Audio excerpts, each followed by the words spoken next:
En el año 2003, un asesino en serie mantiene en jaque a las unidades de homicidios de la Policía Nacional y la Guardia Civil de Madrid. En apenas 2 meses, un misterioso pistolero mata a 6 personas y hiere a otras 3. Se le apodará el asesino de la baraja, porque deja un naipe a los pies de sus víctimas.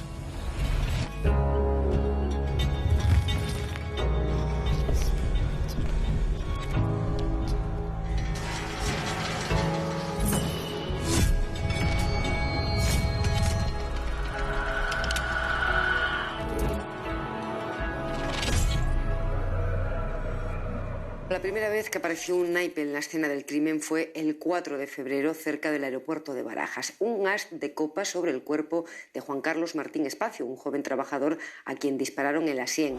La madrugada del 5 de febrero, el joven español de 28 años esperaba el autobús para volver a su casa. El asesino le disparó a quemarropa. La bala le entró por el parietal izquierdo de la cabeza y le reventó un ojo. El crimen de Juan Carlos, en la parada del autobús de la Alameda de Osuna, era un ajusticiamiento por donde tenía el disparo, pero eso era más misterioso todavía, porque, según contaron los investigadores, alguien había puesto de rodillas a la víctima. Le encañona con su arma, le obliga a arrodillarse y literalmente le descerraja un tiro en la cabeza.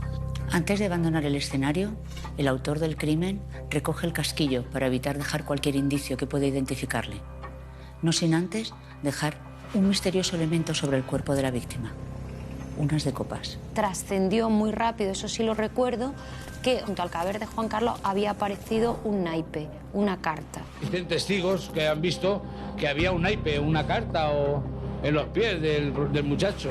El hecho de que aparezca este naipe lleva a pensar si realmente lo que allí había ocurrido no era ni más ni menos que un ajuste de cuentas derivado de una deuda de juego. Era un crimen raro porque nos dijeron desde el principio que Juan Carlos no tenía ninguna circunstancia extraña aparentemente en su vida, que era un chico normal, un trabajador, y las características de ese crimen inicialmente no encajaban con que Juan Carlos tuviera un enemigo que contratara a un sicario para matarlo de una forma tan profesional. Era muy cariñoso. A mí cada vez que me veía, pues venga, me acariciaba y eso, porque era su manera de ser. Y es que es así, era muy bueno. Pues había personas que son muy agresivas, una discusión, una pelea. Pero con lo bueno que era, no sé cómo le ha pasado lo que le ha pasado. Este escenario resultó peculiar porque recordaba el crimen del Rol, el crimen cometido por Javier Rosado y por su cómplice. Javier Rosado, en el año 1994, le quita la vida, además de una forma absolutamente salvaje. Solo hay que leer el diario que escribe, donde va relatando casi minuto a minuto lo que es el encuentro con Carlos Moreno, una persona que también trabajaba en servicios de limpieza y que también se encontraba, al igual que esta víctima, se encontraba también en una parada de autobús a altas horas de la madrugada. Coincidía el escenario, una parada del autobús, coincidía un trabajador que volvía a su casa después de acabar su jornada laboral. También era un trabajador relacionado con la limpieza, si no recuerdo mal. Daba la sensación de que todo iba encauzado a que alguien estaba replicando ese crimen. Por lo tanto, se valoró efectivamente que se tratara de un crimen relacionado con el rol. La lectura criminológica de este elemento en el escenario del crimen podía ser muy variopinta. En el caso de que el sujeto estuviera firmando su acción, estuviera colocando ese sello personal en el crimen, los investigadores sabían que tenían un problema, porque en estos supuestos, normalmente, el individuo va a volver a actuar. Apenas 12 horas después del asesinato de Juan Carlos Martín Estacio en la parada de autobús, un hombre entra armado con una pistola en el bar Rojas de Alcalá de Henares. Son las 4:30 de la tarde y a esa hora solo hay 3 personas en el establecimiento. La dueña, Teresa Sánchez, su hijo Miquel y una vecina que se encuentra hablando por teléfono. Entró una persona, un joven de 25, 26 años,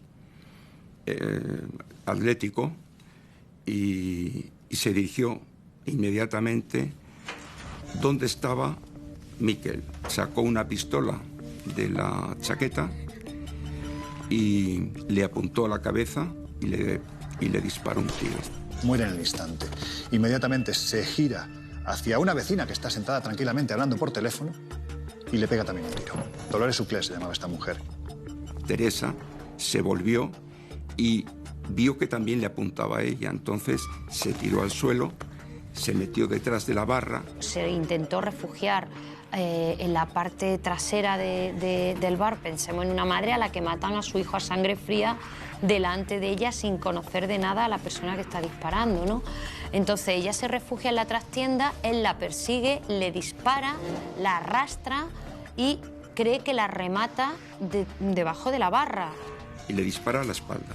Le hiere en un brazo, en el codo y también en el pulmón. Le traspasa el pulmón y el pecho. Y luego le dispara a una pierna a la altura de la femoral, y es cuando entiende que Teresa, pues aunque está mal herida, va a morir porque la femoral se desangraría en muy poco tiempo. Teresa consigue salvarse a pesar de las graves heridas que le dejan secuelas durante muchos años, pero el asesino huye del bar pensando que se encontraba muerta. Teresa estaba hundida, no solamente con una depresión importantísima, sino que le pasaban por la cabeza ideas pues autolíticas o de suicidio. Los investigadores están enormemente confusos y en principio no relacionan los crímenes. En este supuesto no hay ningún naipe, motivo por el cual a priori no hay por qué pensar que están relacionados o conectados un asesinato con el otro. Las víctimas no tenían nada en común, tampoco se habían recogido casquillos ahí. Parecía extraño que alguien matara en el mismo día a personas que no tenían nada que ver entre sí y con tan poca hora de diferencia. Pero yo recuerdo las palabras de un investigador que me dijo: hay asesinos que matan, sobre todo los que no tienen motivos, los que se mueven porque sí, los asesinos descontrolados que pueden matar, irse a descansar a su casa y luego volver a matar de nuevo. Los sucesos de la parada de autobús y de Alcalá de Henares parecen no estar relacionados entre sí. Pero un mes después de los crímenes del Bar Rojas, un pistolero solitario aborda en Tres Cantos a Eduardo Salas y a Najid Castillo, una pareja que se encuentra charlando en la calle. El día 7 de marzo, en Tres Cantos, sobre las 3 de la mañana, pues a una pareja, una persona se la acerca de frente. No había nadie en la calle y entonces sí que lo vieron, ambos lo vieron venir sin darle mayor importancia.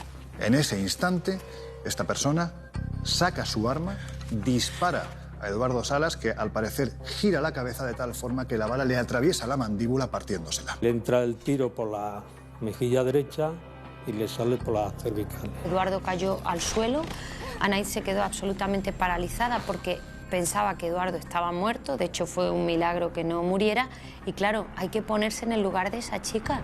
Ella pensó que la siguiente era ella, y de hecho la siguiente iba a ser ella. Najid, aterrorizada, tiene un acto de protección y baja la cabeza. El asesino dirige el arma hacia ella, pero se le encasquilla. Yo, antes del disparo, yo me agaché, me puse las manos, me puse en posición fetal. Y entonces, nada, yo me puse a orar y entonces yo escuché cuando él manipulaba el arma, luego de que le disparó. Entonces, pues, lo único que pensé es que ya me iban a disparar a mí, nada más. Y nada, y luego me quedé ahí esperando cualquier cosa, lo que pase, y después de unos minutos levanté la cabeza y ya no estaba. Lo sorprendente de esta nueva agresión es que antes de marchar, el asesino deja una nueva carta. Estamos hablando ya de un 2 de copas. Volvemos a esa traducción que pueden tener estas cartas, estos naipes, y es que el 2 de copas siempre representa a los amantes. ¿A quién intenta agredir? A una pareja. Se tenía conocimiento también de que en la Alameda de Osuna había aparecido también el as de copa. Como apareció el as de copa en un sitio y el 2 aquí en Tres Cantos, pues también se empezó ahí a barajar pues, que esta persona fuera como el naipe ya, como una cosa de su firma, ¿no? El 2 de copas hace saltar todas las alarmas. Ahora sí, la prensa, y es más, los investigadores tienen la certeza de que Madrid tiene un asesino en serie. Dejó su marca, su sello, dejó el 2 de copas, el segundo naipe, que se convirtió en su firma. Eduardo y Anaíz vieron que utilizaba algo que describieron como una tela, como una malla, como algo así, para recoger los casquillos. Ella cuenta pues que el arma se le encasquilla y también comenta que ve que el arma lleva algo puesto en ella. Parece ser que debajo del arma debajo de la culata había como una especie de malla de color rosado que se interpretó que podía ser un medio casero utilizando una malla de ajos, de algo tan sencillo como ajos, para que los casquillos no cayeran al suelo y de esta forma no se pudiera seguir investigando la procedencia o quién era el asesino. El día siguiente nos trasladamos para hacer la inspección. Una inspección ocular que duró 3 días. Nuestro objetivo era ver la trayectoria del proyectil para luego poderlo mandar al departamento de balística de la Guardia Civil, ¿no? Y poder saber qué arma ha sido la que ha disparado él mismo. Después de 3 días de inspección del lugar de los hechos, la Guardia Civil encuentra el proyectil que ha atravesado el rostro de Eduardo Salas. El primer conocimiento que tenemos en cuanto a balística de este caso es cuando nos mandan un proyectil que se extrae en 3 cantos, le pegan un disparo y nos lo mandan al servicio de criminalística, al departamento de balística. Se estudia ese proyectil, se mira qué calibre es, se ve que es un calibre 7,62 Tokarev y una vez que hacemos la comparación de ese proyectil con otros proyectiles, otros casos anteriores, vemos que está relacionado con 3 casos de Policía Nacional. Los investigadores ya tienen clarísimo que se está utilizando la misma pistola, la misma munición, por lo tanto, es muy probable que nos encontremos ante la misma persona. Por parte de Policía Nacional se recupera un proyectil también en una persona que está esperando la parada de autobús cerca del aeropuerto de Barajas. Y luego, en ese mismo día, que eso estamos hablando de febrero, en un bar de Alcalá de Henares se recuperan casquillos. Eso por parte de Policía Nacional. Los informes de balística obtenidos hasta este momento permitieron, además, unir otro crimen realizado el 24 de enero en la calle Alonso Cano a un conserje. Se recuperan unas esquirlas en Madrid, en el caso en el que fallece una persona en un portal en Alonso Cano, creo que era la calle. Ahí se recuperan los proyectiles. Gracias a los restos que quedaron en este crimen y a la munición que había utilizado, se consiguió ligar esa munición con el primer crimen de la serie que ocurrió en enero, con el portero Ledesma, al que mató delante de su hijo de 2 años. Ahí, aparentemente, una persona asesina al portero de una comunidad de vecinos y además lo hace de una forma terrible, porque esta persona es obligada a ponerse de rodillas, sigue el mismo modus operandi, le descerraja un tiro en la cabeza cuando la víctima está dando de comer a su niño de 2 años que durante 45 minutos se encuentra solo en una escena de crimen con su padre muerto delante. Y encontré todo abierto. Y entré y me lo encontré tirado en el suelo, en un enorme charco de sangre. Pues mi hijo estaba sentadito en la mesa, estaba muy nervioso, estaba llorando. Mi hijo lo único que supo decirme es que había pasado mucho miedo. Me dijo, he tenido mucho miedo, mi papá se cayó y no se quiere levantar, me dijo. Es todo lo que me dijo. Me parece de una crueldad tan espantosa, de una falta de humanidad que yo creo que es reveladora del carácter de este personaje. El elemento de unión de todos estos crímenes es una Tokarev 7,62. Los investigadores saben que es la principal clave para llegar hasta el asesino. Y aunque los medios de comunicación y la prensa apodaron a este multicida como el asesino de la Baraja, para los policías y los investigadores probablemente y desde el principio era el asesino de la Tokarev. Pues esta es la pistola Tokarev modelo TT-33. Es una pistola de fabricación soviética y está fabricada en el arsenal de Tula, por ahí lo de T de Tula, Tokarev, y el modelo 33. Y no es una pistola muy difundida, no salió prácticamente del área soviética, ¿no? La munición que dispara esta pistola es el 7,62 Tokarev, muy difícil de conseguir fuera de Rusia o de la Unión Soviética. También se pudo averiguar que había sido fabricada en la zona de la Yugoslavia, que ese arma podía haber venido de la zona de los Balcanes. Dado que procedía de países del este y era una pistola, como digo, antigua, a España solo podía haber llegado por dos vías. O porque la trajera alguien relacionado con esos países, porque fuera un delincuente de esa nacionalidad, o bien alguien vinculado a las misiones militares de España en el extranjero. Con estas dos hipótesis de investigación, se crea un equipo conjunto de Policía Nacional y Guardia Civil. Más de 150 agentes quedan destinados en exclusiva para tratar de dar caza al autor de estos crímenes. Pero el 18 de marzo de 2003, el asesino de La Baraja vuelve a actuar.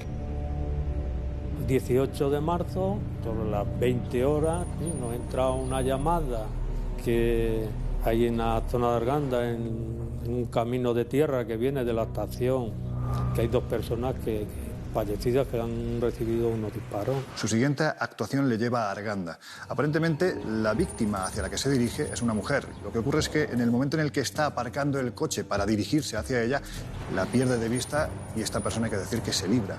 Él no calculó bien el tiempo y tuvo que esperar a las siguientes víctimas, completamente elegidas al azar, igual que en las ocasiones anteriores. Georgi y su mujer, Doina, eran dos personas rumanas, dos trabajadores rumanos que venían después de una extenuante jornada de trabajar. Esta persona, actuando exactamente igual a como lo ha hecho en el resto de casos anteriores, se aproxima hacia ellos, concretamente a él le descerraja un tiro en la cabeza sin previo aviso, sin decir absolutamente nada. A ella, podemos decir, casi que se ceba, ¿no? Porque esto no es un tiro, sino que son dos los que le percuten la cabeza y posteriormente también en la espalda, a la altura del pecho. Y del cráneo de la mujer se recuperaron unas esquirlas de proyectil, son fragmentos de proyectil, no se recupera entero porque el proyectil se rompe al entrar en el cráneo de la persona. Y esas esquirlas, las señales individuales que tiene, es las que nosotros basamos el cotejo para luego decir que con esa misma arma la que había participado en los 5 casos. En Arganda de Rey aparecen el 3 y 4 de copas, con lo cual los investigadores ya no les cabe ninguna duda que nos hallamos ante un asesino en serie. Recuerdo a la policía y a la Guardia Civil en pánico, como pocas veces en mi vida los he visto. Saben que tienen que parar a este multicida. Actúa cada vez con menos periodo de calma o de enfriamiento entre cada crimen. El año 2003 es especialmente sangriento en la región de Madrid. El número de muertes violentas se dispara en los primeros meses, provocando una importante alarma social. Los crímenes de La Baraja, además, ocurren en unos años especialmente complicados y especialmente inseguros. En esa época, cada 3 días se producía un homicidio en Madrid. Y a 20 de marzo, por ejemplo, ya había 23 víctimas mortales, 23 asesinatos. Eso ponía los nervios de punta a cualquier responsable político y también a los responsables policiales. Bueno, pues en ese contexto donde se iban acumulando los homicidios, donde la gente, los policías de homicidio, los guardias civiles no paraban de trabajar y todas las semanas se producía algún crimen, en ese contexto es donde además surge un asesino múltiple, un asesino en serie, y eso para cualquier policía es un desgaste tremendo. En el 2003 hubo un montón de hechos delictivos con armas de fuego y hubo una presión muy grande en parte a los medios de comunicación. Fue un año un poco, como nosotros, duro en temas de homicidio. Estábamos pues desbordados, ¿no? Hubo que hacer un esfuerzo fuera de lo normal. Teníamos una persona suelta por ahí que iba matando y era un peligro. Había tanta preocupación, tantos escasos avances, que se decidió por parte del equipo que se crea de policía y guardia civil, que están en permanente contacto, se decide poner en marcha una línea 900 para que todo aquel que crea saber o intuir algo en relación con los crímenes de La Baraja, llame. También se puso un teléfono aquí, una línea 900, que se recibieron más de 2.000 llamadas, las cuales se fueron comprobando una por una. Hay que tener un personal especializado, en primer lugar, que sepa filtrarla y, en segundo lugar, que sepa detectar la información que es útil para la investigación. En esas llamadas, los investigadores, aparte de captar información, notaron cómo la población estaba asustada. Sencillamente llamaban por el temor que tenían de que existiera un asesino en serie. Aquello fue una locura. Ocurrió desde vendetas personales, gente marcando a su vecino, gente aburrida, gente alarmista, bromistas, videntes sin parar. Muy pronto se vio que eso no iba a ninguna parte, que no había sido una buena idea y que solo la investigación pura y dura de siempre, callada, llevaría a algún buen puerto, ¿no? Y esa investigación vino de la mano de la munición y de la Tokarev. Se intervinieron todas las armas que había de esa misma marca y de ese mismo modelo y de ese calibre. Y se trajeron aquí al SECRIN y se dispararon esas armas, se obtuvieron casquillos y se obtuvieron proyectiles. Y creo que en torno fueron a 35 armas, porque tampoco hay muchas en España de esa marca y modelo. Y se comprobó que ninguna de ellas era con la que se habían producido los disparos. Los investigadores cuentan con otro hilo del que tirar. Los testimonios de Teresa Sánchez y de Ana Gil Castillo, supervivientes de los crímenes de Alcalá de Henares y de Tres Cantos. Anaíz, en este caso, fue fundamental para nosotros, para los investigadores, dado que nos facilitó un retrato robot del asesino. Es curioso, es significativo, llamativo y peculiar que esta persona no tenga un plan B, que deje a personas con vida, víctimas con vida, y éstas puedan reconocerle mediante un retrato robot o reconocerle de forma testifical. Precisamente el testimonio de Ana Gil Castillo, el que permite poner rostro por primera vez al asesino de La Baraja. Nos dio un poco unas características, que era una persona de 1,80 de estatura, que era delgado, con perilla y atlético. Y luego a posteriori, pues ya con esos datos, pues cuando ya el Servicio de Identificación de Criminalística de la Guardia Civil es el encargado de hacer el retrato en robot, ¿no?, con los datos que ya nos va aportando. En este caso realizamos 2 retratos robot, aunque aquí aparecen 3, es que el primer caso estamos hablando de 2 terminaciones diferentes, con barba y sin barba. Este primer retrato fue realizado por una testigo que estaba con otra persona, que recibió un disparo del supuesto autor, y se elaboró ese primer retrato, como ven aquí a la izquierda, y posteriormente, cuando la persona que recibió el disparo se recuperó, realizó este segundo retrato. Como podemos ver, hay unas diferencias importantes, como puede ser la forma de la nariz, o bueno, el pelo es una cuestión que evidentemente se puede cambiar de un día para otro, la nariz no. Entonces depende mucho de la apreciación que pueda tener una persona, o por ejemplo puede verla en condiciones que no sean idénticas. En el caso del asesino de La Baraja, fue un caso vivo en cuanto que se produjeron varios homicidios y varios intentos de homicidio, y hubo varios testigos. Cuando hay gran alarma social, como fue el caso del asesino de La Baraja, la delegación del gobierno decide que es necesario hacer una presentación pública de los retratos robot para que cualquier persona que pudiera aportar datos respecto al posible autor lo hiciera. Llegado a este punto, tanto la policía como la Guardia Civil tenían 2 retratos robot que decidieron hacer públicos para tratar de captar información de todas las personas que pudieran reconocerle. Se estaban peinando todos los detenidos, albaneses, albano-kosovares, en fin, todos los delincuentes de esa procedencia, por si en algunos de los robos, de los atracos, de asaltos a naves, lo que fuera, se hubiera empleado esa arma, una Tokarev. Por esa vía no se llegó a ninguna parte. Entonces se centró más en la vía de militares vinculados a las misiones militares de España en el extranjero, en esos países. Hicimos un perfil y dijimos, bueno, aquí vamos a horquillar a una persona que tenga entre 24 y 26, 27 años, estatura de 1,78, 1,80, que sea delgado, ¿no? Atleta. Y luego también metimos a alguna persona que pudiera también padecer alguna psicopatía. Se trabaja con el Ministerio de Defensa y ellos nos van facilitando unas relaciones de personal destacado en esa zona y que entren dentro de ese perfil que habíamos marcado. Por tanto, había una cara, más o menos, una pistola clara y un posible perfil. Y una posible enfermedad mental o algo vinculado con un desorden vital, digamos, ¿no? Porque una persona que tuviera un trabajo normal no podía, un trabajo normal, una vida normal, hijos, familia, etcétera, era extraño que matara y que siguiera las pautas que seguía el presunto autor, ¿no? Después de examinar a cientos de militares españoles que han servido en los Balcanes, y gracias al testimonio de Teresa Sánchez, la superviviente del Bar Rojas, los investigadores detienen a un sospechoso.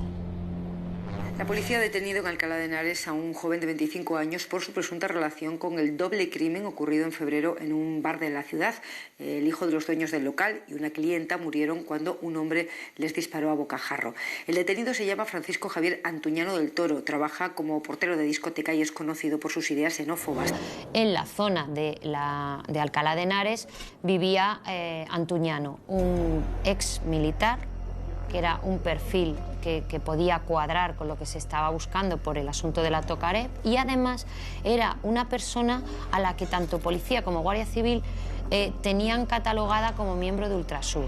Francisco Javier Antuñano se convierte en foco de la investigación y en el primer sospechoso con nombre y apellido al que pudiéramos ponerle el título del asesino de la Baraja. ¿Era Francisco Antuñano en realidad el asesino de la Tokarev? Se plantea que este señor parece un guerrero, mientras que única y exclusivamente se dedica a regentar un local dedicado a restaurantes junto con su familia, entre ellos su hermano. Va a un gimnasio, viste de chándal y lleva gafas negras, y parece ser que todo eso pues lleva junto a algo más que no conocemos a una detención. La dueña del Bar Roja le reconoció. La policía se personó en el hospital y le llevó pues unos álbumes de fotografías de posibles personas que en la descripción que ella hizo pues podían de alguna forma identificarse con los rasgos físicos que ella en principio había descrito. Y lo identificó. Realmente lo tenía todo. Había estado en los Balcanes, con lo cual podía haber adquirido la pistola. En segundo lugar, tenía numerosos antecedentes y había sido reconocido por dos testigos. Estamos indignados y cabreados, ¿entiendes? Porque se están jugando, no se está jugando ya con mi hermano y con mi familia, se está jugando con otras personas que han tenido unas víctimas por medio, ¿me entiendes? Y que se le impute a un señor una cosa hasta ahora sin ninguna prueba. Y que claro, también se está jugando con esa familia, porque como ayer que podía ser posible asesino de la Baraja. Yo creo que fue sugerida en algún momento de quiénes eran o podían ser los posibles autores. Y se dejó llevar un poco por esto. Como la configuración física era muy parecida, de ahí vino el error. Una mujer a la que han dado por muerta, a la que le han disparado, y sobre todo, y para mí más importante, delante de la que han matado a su propio hijo a sangre fría, no puede tener la misma validez que una persona que no haya sufrido esa situación extrema de estrés. Esa estaba en una situación física y psicológica pues que no era la apropiada para tranquilamente y fríamente reconocer a esta persona. Yo creo que la detención de Antuñano fue una detención que no se tenía que haber producido. Cuando detienen a Antuñano a finales de mayo, pues yo creo que fue la misma semana en la que al siguiente domingo iban a ser las elecciones municipales. Yo sabía que se había opuesto el fiscal, se había opuesto el juez y los propios investigadores estaban en contra porque tenían claro que él no era. porque los investigadores sí tenían un perfil claro de a quién se buscaba. No le habían logrado todavía poner nombre y apellido, pero el perfil estaba trazado y estaba muy bien trazado. Fue un empeño político y un empeño de determinados responsables policiales. Pero si tu investigador te dice, este no es el autor, evidentemente tienes que fiarte. Antuñano al final fue puesto en libertad. No había indicios racionales de que hubiera cometido los hechos. Esto demuestra un poco la presión con la que trabajamos la policía. Existe una presión mediática y una presión social en este caso. Transcurrirán varios meses sin que se produzcan nuevos crímenes. La investigación parece avanzar lentamente.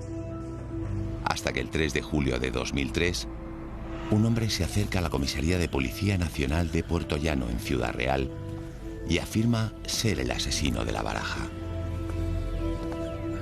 El 3 de julio de 2003 se produce un giro absoluto en el caso. Alfredo Galán Sotillo, hasta ese momento un perfecto desconocido, se presenta en una comisaría de Puertollano. Frente a ellos, dice que es el asesino de La Baraja.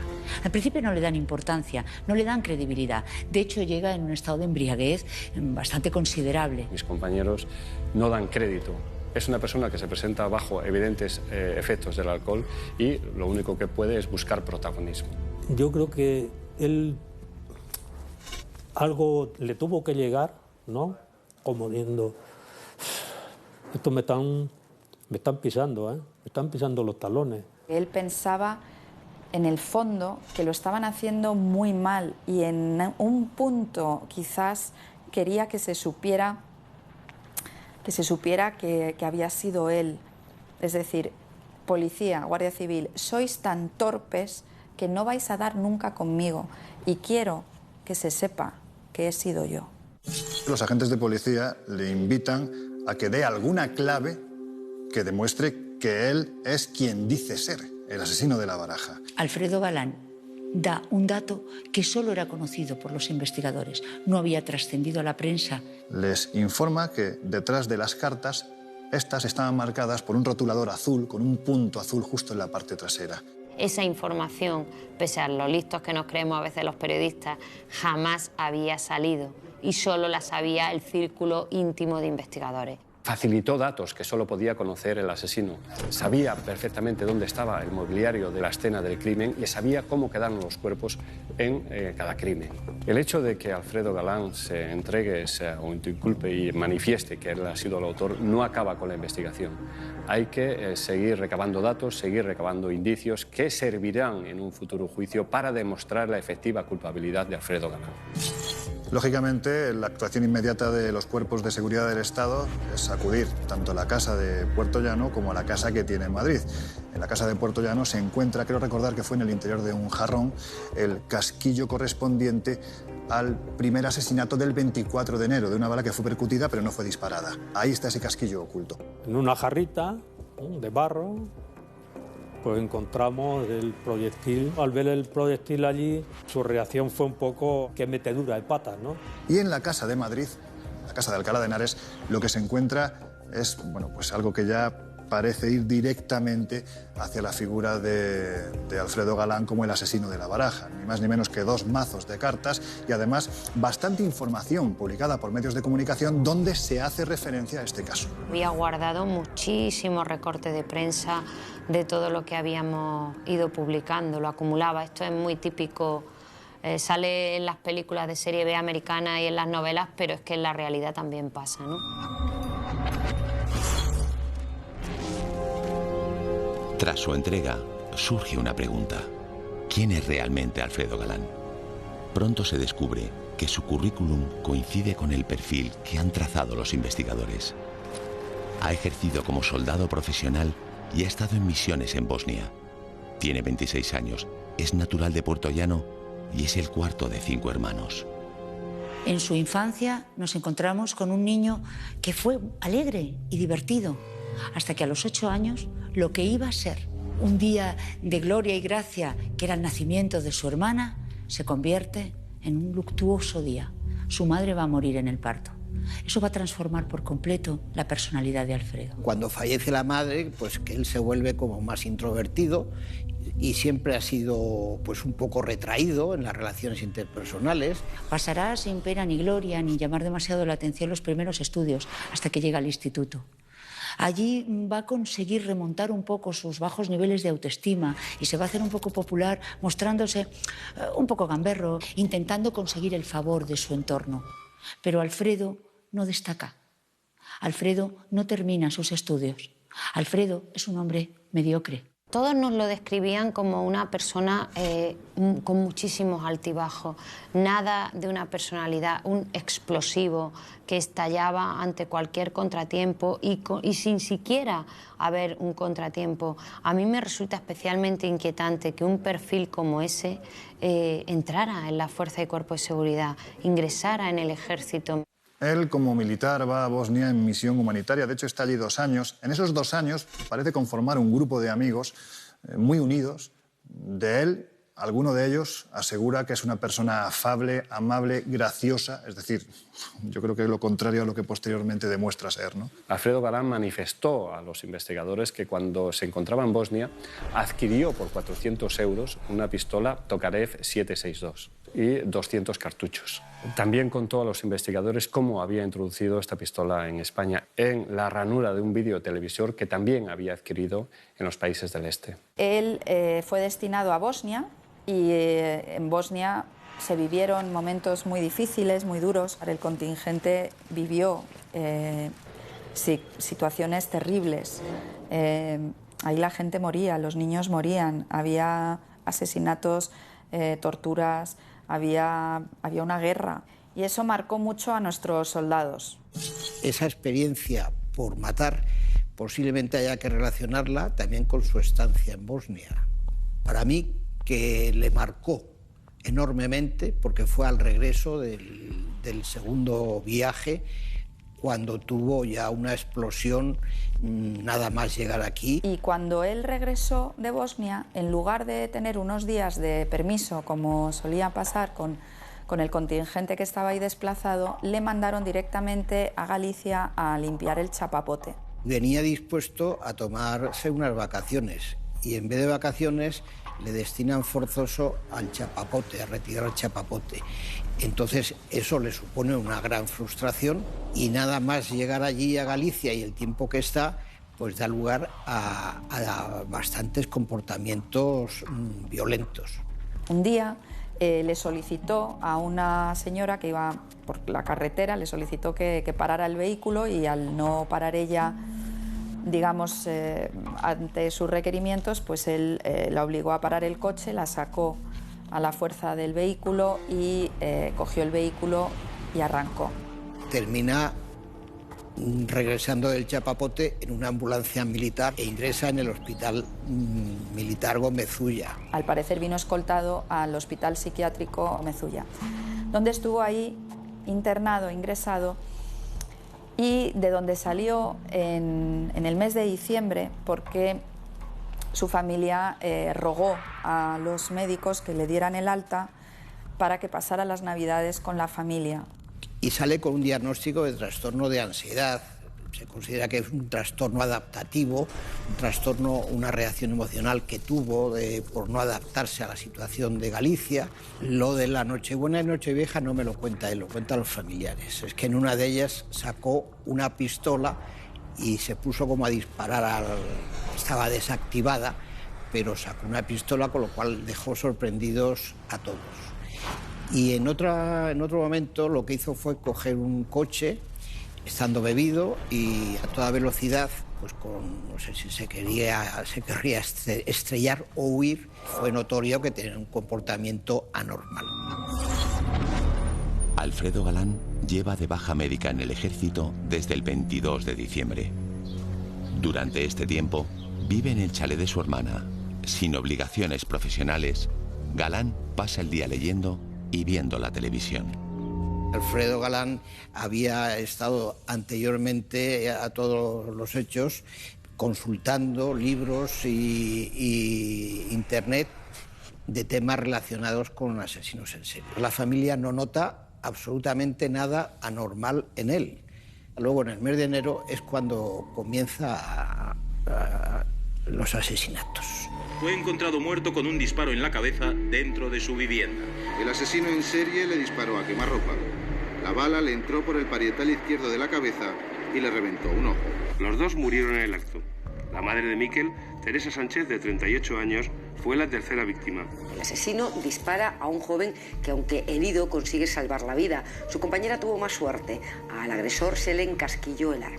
El asesino del naipe les tiroteó en un camino de tierra cuando se dirigían a la iglesia evangelista. Cuando él describió todos los crímenes en la primera declaración que hace ante la policía y luego ante el juez, él lo contaba, digamos, no estaba llorando, por supuesto, no es que estuviera llorando, pero él estaba triste. Durante todas mis entrevistas en ningún momento se mostró arrepentimiento. Era para él placentero, pues porque se equiparaba a Dios y quitaba la vida a personas, te he elegido, como si fueran unas hormigas que andan por el suelo. Yo pienso que Alfredo Galán entra en la categoría de depredador humano, que somos los únicos que matamos a otros por el solo hecho de matar, de quitarlos de en medio o de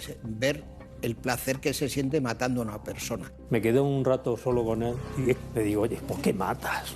Y la respuesta del teniente dice, quería saber qué es lo que siente una persona a matar. En sus declaraciones así lo dice, que él empezó a matar para ver qué se sentía.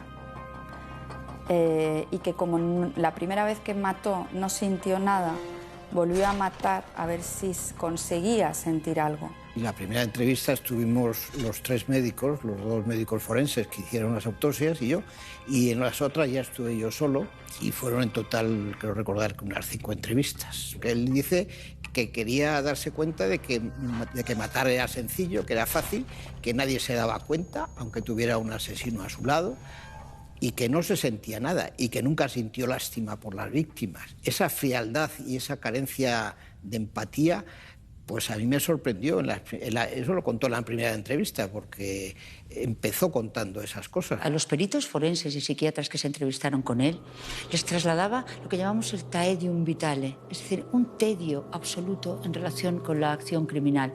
Quería saber qué se sentía al matar. El problema es que no sentía nada. Emocionalmente dormido, con unos rasgos psicopáticos muy importantes.